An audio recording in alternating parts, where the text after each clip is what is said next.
Welcome to inspiration BPSC. हम लोग current affairs की सीरीज कर रहे हैं और उस सीरीज में आज हम लोग क्वेश्चन नंबर 161 से 170 तक देखेंगे। ठीक है।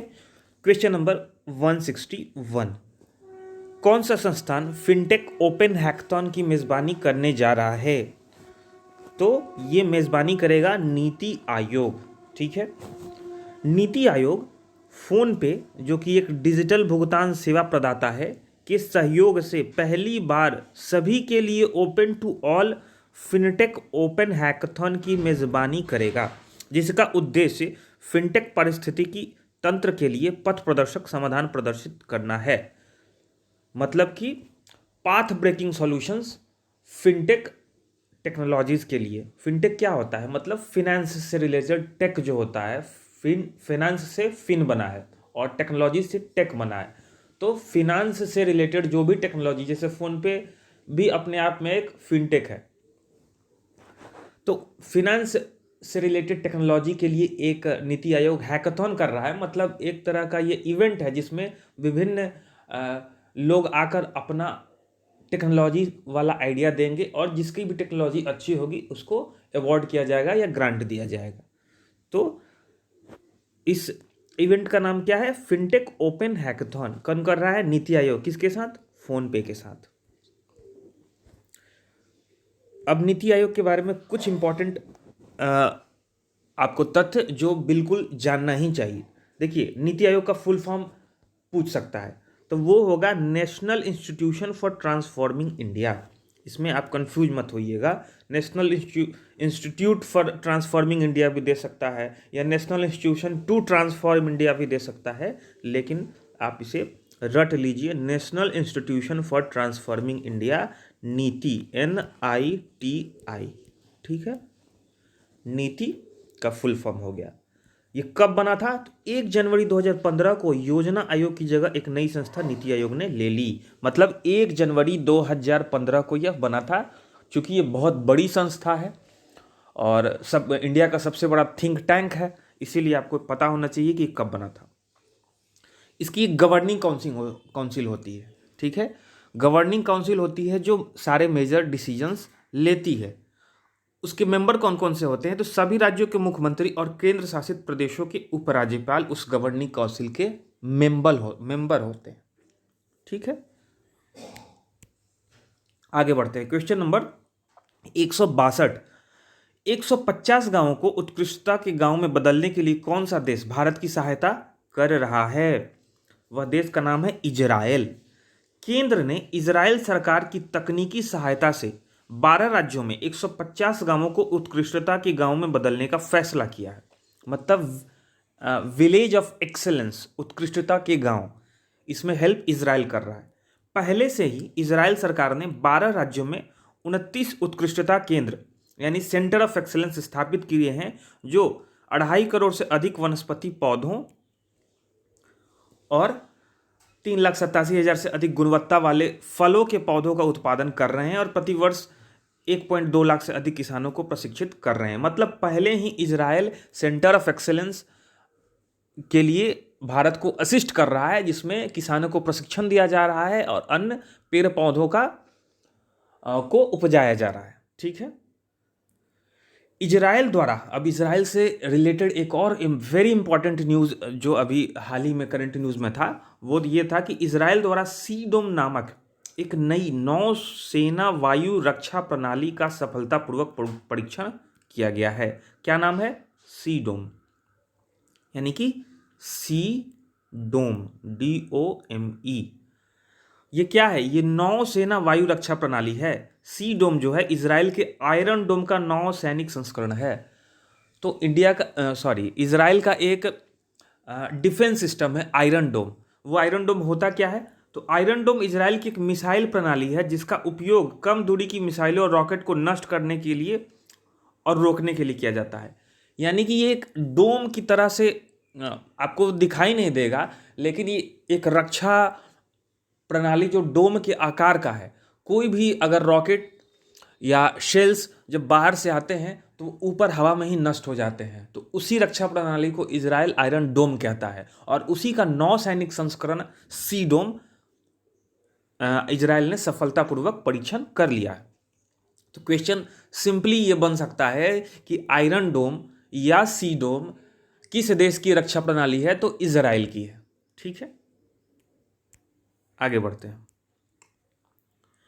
क्वेश्चन नंबर 163, अंतर्राष्ट्रीय मुद्रा कोष यानी कि IMF इंटरनेशनल मॉनेटरी फंड के पहले उप प्रबंधक निदेशक के रूप में किसे नियुक्त किया गया है, यानी कि पहला उप प्रबंध निदेशक गीता गोपीनाथ को। ठीक है, तो गीता गोपीनाथ को अंतर्राष्ट्रीय मुद्रा कोष की पहली उप प्रबंध निदेशक के रूप में नियुक्त किया गया है, क्योंकि उन्होंने मुख्य अर्थशास्त्री के पद से इस्तीफा दे दिया था, यानी चीफ इकोनॉमिस्ट थी, वहां से उन्होंने इस्तीफा दिया, तो इनको पहला उप प्रबंध निदेशक बना दिया गया। ये पहले से पद नहीं था, ये पद नया क्रिएट किया गया है। ठीक है, अब IMF के बारे में इंपॉर्टेंट जो तथ्य है वो हम लोग देख लेते हैं, फैक्ट्स देख लेते हैं। ये बहुत ही इंपॉर्टेंट इंटरनेशनल ऑर्गेनाइजेशन है। तो अंतर्राष्ट्रीय मुद्रा कोष IMF एक अंतर्राष्ट्रीय वित्तीय संस्थान है, फाइनेंशियल इंस्टीट्यूशन है, जिसका मुख्यालय वाशिंगटन DC में है, जिसमें 190 देश शामिल हैं। ठीक है, इसका हेडक्वार्टर इंपॉर्टेंट है, वाशिंगटन DC USA। ठीक है, और इसमें 190 देश शामिल है।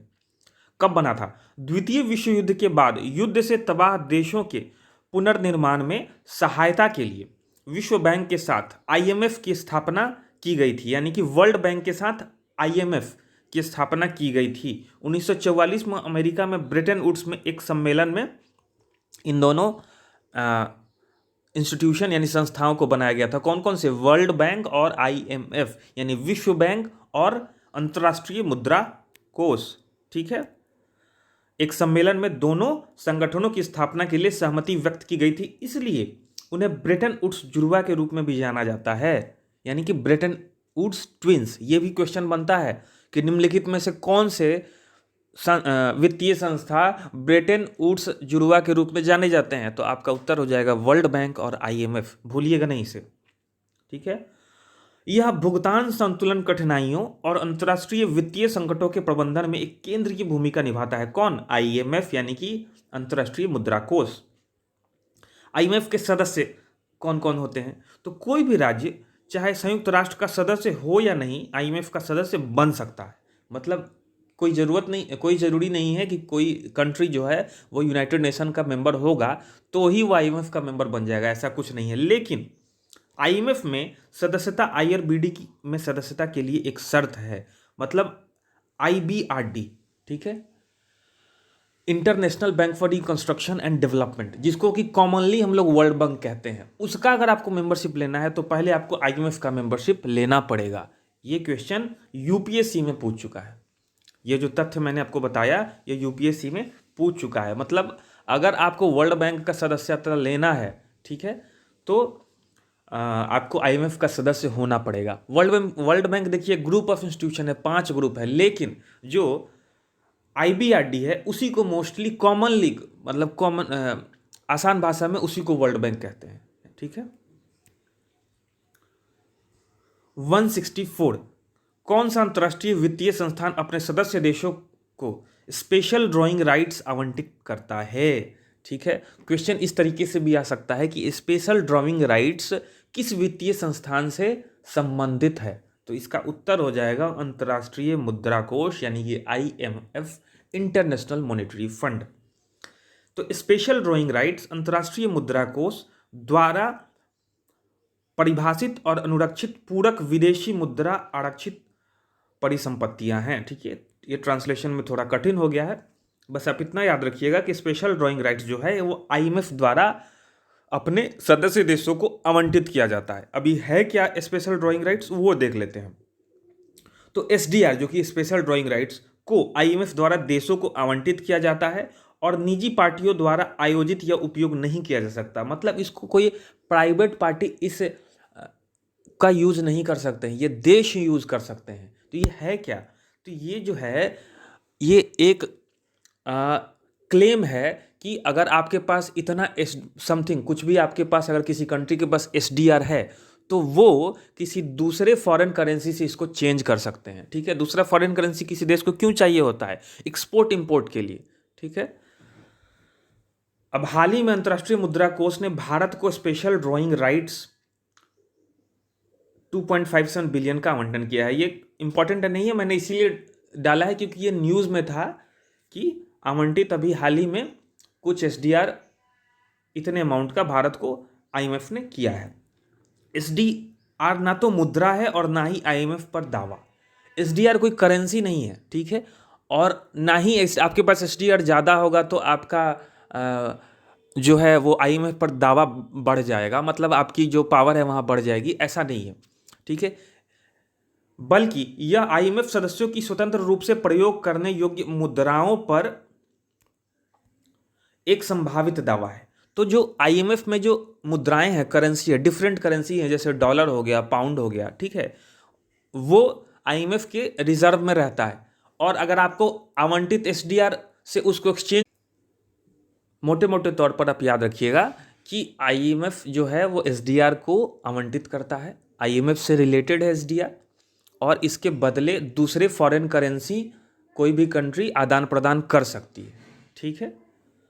और भारत के या किसी अन्य देश के भी जो उसका विदेशी मुद्रा भंडार होता है उसमें आईएमएफ का एसडीआर भी शामिल होता है। तो ये मोटे मोटे तौर पर आप याद रखिएगा। आगे बढ़ते हैं। क्वेश्चन नंबर 165, कौन सा अंतर्राष्ट्रीय संगठन वर्ल्ड इकोनॉमिक आउटलुक रिपोर्ट जारी करता है? वेरी वेरी इंपॉर्टेंट क्वेश्चन, ठीक है। ये भी यूपीएससी में क्वेश्चन आ चुका है, तो बीपीएससी में भी पूछ सकता है। तो आईएमएफ द्वारा दो इंपॉर्टेंट ये करता है आईएमएफ। तो आईएमएफ द्वारा दो इंपॉर्टेंट जो रिपोर्ट्स हैं वो हैं वैश्विक वित्तीय स्थिरता रिपोर्ट, ठीक है, और विश्व आर्थिक आउटलुक यानी कि वर्ल्ड इकोनॉमिक आउटलुक, और वैश्विक वित्तीय स्थिरता report, global financial stability report. ये आप दोनों रट लीजिए। क्वेश्चन 166, फॉर्च्यून इंडिया द्वारा 2021 में भारत की सबसे शक्तिशाली महिला किसे नामित किया गया है? निर्मला सीतारमण को। फॉर्च्यून इंडिया ने 2021 में भारत की सबसे शक्तिशाली महिलाओं की सूची जारी की, जिसमें केंद्रीय मंत्री, वित्त मंत्रालय और कॉरपोरेट मामलों के मंत्रालय निर्मला सीतारमण प्रथम स्थान पर रहीं, ठीक है। तो ये कौन सा फर्म का है? फॉर्च्यून इंडिया का है, ठीक है। फोर्ब्स का भी होता है, फोर्ब्स इंडिया का भी होता है, तो ये फॉर्च्यून का है। आगे बढ़ते हैं। भारत की वित्त मंत्री निर्मला सीतारमण को फोर्ब्स की दुनिया की 100 सबसे शक्तिशाली महिलाओं की 2021 की सूची में 37वें स्थान पर रखा गया है। मैंने कहा ना फोर्ब्स का भी आता है, तो फोर्ब्स की जो दुनिया वाली सूची है, मतलब विश्व वाली सूची है, उसमें निर्मला सीतारमण का 37वें स्थान पर रखा गया है। इंडिया में वो सबसे टॉप में थी और फॉर्च्यून इंडिया में नंबर 1 पे थी, ठीक है। दुनिया की तीसरी सबसे अमीर महिला मैकेंजी स्कॉट, जो कि एक फिलैंथ्रोपिस्ट हैं, परोपकारी लेखक और अमेजन के संस्थापक जेफ बेजोस की पूर्व पत्नी, फोर्ब्स की 2021 की दुनिया की सबसे शक्तिशाली महिलाओं में शीर्ष पर है, मतलब नंबर 1 पे है। फोर्ब्स का जो लिस्ट है मोस्ट पावरफुल वुमेन का विश्व में, उसमें सबसे ऊपर कौन है? McKenzie Scott. इंडिया, और उसी लिस्ट में अगर इंडिया में देखा जाए तो सबसे ऊपर है निर्मला सीतारमण, उनका रैंक 37 है, लेकिन निर्मला सीतारमण फॉर्च्यून इंडिया की लिस्ट में नंबर 1 पे थी, ठीक है। क्वेश्चन 167, नेताजी अनुसंधान ब्यूरो द्वारा नेताजी पुरस्कार 2022 से किसे सम्मानित किया गया है? तो शिंजो आबे को। ये कौन थे? ये जापान के पूर्व प्रधानमंत्री थे। जापान के पूर्व प्रधानमंत्री शिंजो आबे को नेताजी रिसर्च ब्यूरो द्वारा नेताजी पुरस्कार 2022 से सम्मानित किया गया है, ठीक है। जापान के वर्तमान प्रधानमंत्री कौन है? फूमियो किशिदा, ठीक है। अगर आपको लग रहा हो कि मैं फास्ट बोल रहा हूं तो वीडियो को स्लो करके देख सकते हैं, यूट्यूब में वीडियो को स्लो करने का ऑप्शन होता है। क्वेश्चन नंबर 168, भारत कौशल रिपोर्ट यानी इंडिया स्किल्स रिपोर्ट 2022 के अनुसार किस भारतीय राज्य में सबसे अधिक रोजगार योग्य प्रतिभा है? तो इसका उत्तर हो जाएगा महाराष्ट्र। वीबॉक्स द्वारा जारी इंडिया स्किल्स रिपोर्ट 2022 में महाराष्ट्र ने उच्चतम रोजगार योग्य प्रतिभा वाले राज्यों की सूची में शीर्ष स्थान बरकरार रखा है। इसके बाद उत्तर प्रदेश और केरल का स्थान है, ठीक है। तो महाराष्ट्र सबसे ऊपर है। अब हम लोग देखते हैं महाराष्ट्र से दो अन्य रिलेटेड है जो हम लोग देख चुके हैं न्यूज़, उसको भी रिवाइज करते हैं। महाराष्ट्र अपना स्वयं का वन्य जीव कार्य योजना 2020-21 पारित करने वाला पहला राज्य है। मतलब महाराष्ट्र ऐसा पहला इंडियन स्टेट है, भारतीय राज्य है, जो अपना स्वयं का वन्य जीव कार्य योजना जिसने पारित किया है, यानी कि wild life action plan. Maharashtra की सुश्री प्रभा अत्रे को पद्म विभूषण 2022 से सम्मानित किया गया है। मतलब सुश्री प्रभा अत्रे को पद्म विभूषण 2022 से सम्मानित किया गया है। वो कहाँ से बिलोंग करती हैं? महाराष्ट्र से। क्वेश्चन 169, मानवाधिकार दिवस कब मनाया जाता है? इन ह्यूमन राइट्स डे 10 दिसंबर को मनाया जाता है। अब दिसंबर में अन्य जो इंपॉर्टेंट डे है उसको देखते हैं। विश्व एड्स दिवस 1 दिसंबर, राष्ट्रीय प्रदूषण नियंत्रण दिवस यानी नेशनल पोल्यूशन कंट्रोल डे 2 दिसंबर, महापरिनिर्वाण दिवस 6 दिसंबर। ठीक है, ये जो महापरिनिर्वाण दिवस है ये BR अम्बेडकर के डेथ एनिवर्सरी पर मनाया जाता है। ठीक है, ये इंपॉर्टेंट है, आप याद रखिएगा। राष्ट्रीय सशस्त्र बल दिवस या राष्ट्रीय ध्वज दिवस मनाया जाता है 7 दिसंबर को। ठीक है, और मानवाधिकार दिवस 10 दिसंबर जैसा कि हमने देखा, और विजय दिवस 16 दिसंबर को मनाया जाता है। ठीक है, आगे बढ़ते हैं। किसान दिवस, ये राष्ट्रीय किसान दिवस 23 दिसंबर को मनाया जाता है।